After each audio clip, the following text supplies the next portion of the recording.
నేను జన విజ్ఞాన వేదిక ములుగు జిల్లా కార్యదర్శి జన్ను రవి.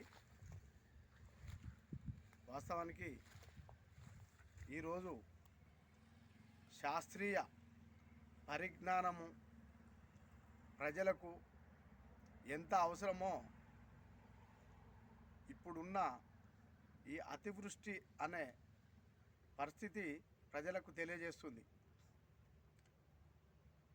నిజానికి ఇప్పుడు మనం చూస్తున్న ప్రదేశము ములుగు జిల్లా మేడారం సమ్మక్క సారలమ్మ జాతరకు 5 కిలోమీటర్ల దూరంలో ఉన్నది. ఈరోజు అతివృష్టి వల్ల సమ్మక్క జాతరకు ఆనుకొని 5 కిలోమీటర్ల దూరంలో ఇలాంటి వృక్షాలు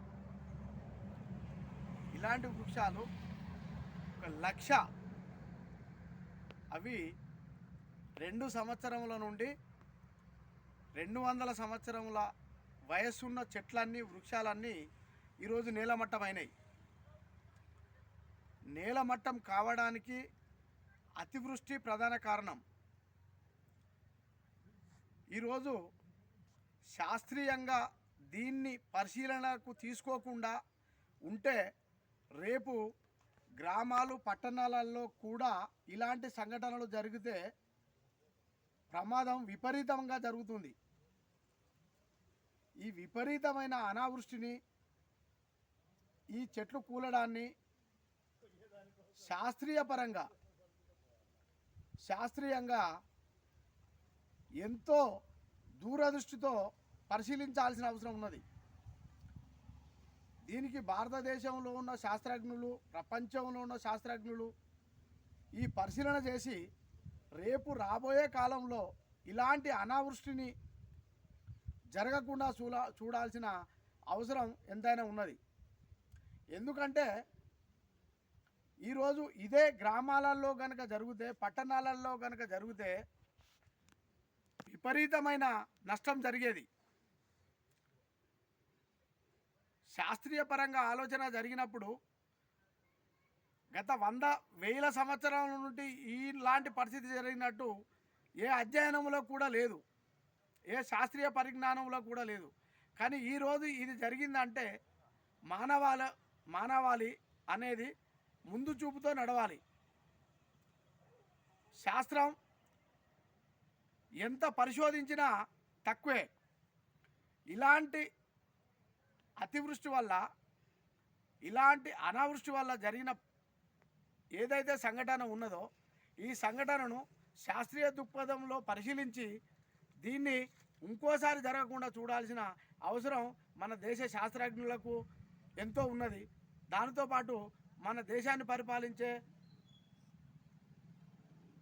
ప్రధాని కానీ, మన రాష్ట్రాన్ని పరిపాలించే ముఖ్యమంత్రి గారు కానీ దీన్ని దూరదృష్టితో పరిశీలించి దీన్ని సమస్యకు పరిష్కారం చేయాల్సిన అవసరం ఎంతైనా ఉన్నది.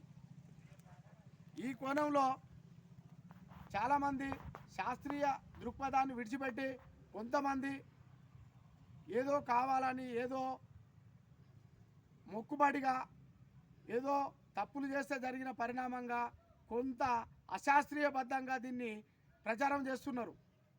ఈ అశాస్త్రీయబద్ధం అనేది ఇప్పటికీ తగ్గపోతే రాబోయే రోజుల్లో మానవాళి పెద్ద సమస్యను ఎదుర్కొనే పరిస్థితి ఉన్నది. కాబట్టి మనము శాస్త్రీయబద్ధంగా మొదటి నుంచి గ్రామీణ ప్రాంతం నుంచి మన పెద్ద పట్టణాల వరకు కూడా దీన్ని పరిశీలించి రాబోయే కాలాన్ని నివారించాల్సిన పరిస్థితి ఉన్నది. కాబట్టి ప్రజలందరూ శాస్త్రీయబద్ధంగా, శాస్త్రీయ కోణంలో ఆలోచించి ఇలాంటి అనావృష్టి జరగకుండా కొంత జాగ్రత్త పడవలసిన అవసరం మానవులకు ఉన్నది. కాబట్టి దీన్ని పునరాలోచించి కేంద్ర రాష్ట్ర ప్రభుత్వాలు దూరదృష్టితో ఆలోచించి దీన్ని పరిష్కారం చూపెట్టాల్సిందిగా కోరుచున్నాం.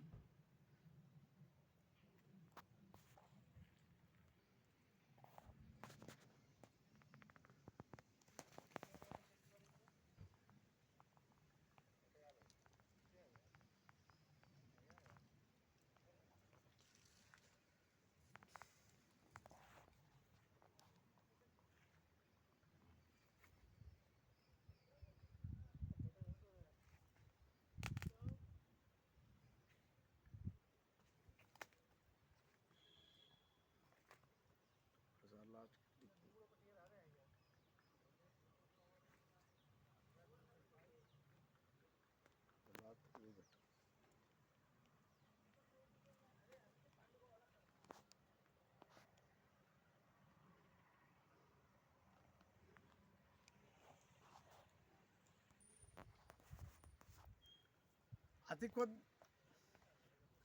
కొద్ది కాలంలో 500 ఎకరాల్లో సుమారు 1,00,000 చెట్లు, 1,00,000 వృక్షాలు, 2 సంవత్సరాల నుంచి 200 సంవత్సరాల వయసున్న వృక్షాలు నేలమట్టం కావడం అనేది ఇది మానవాళికి, జంతువులకు పెద్ద సంక్షోభం. కాబట్టి ఇలాంటి పరిణామాలు మళ్ళీ జరగకుండా శాస్త్రవేత్తలు పునరాలోచించాలని కోరుకుంటున్నాం.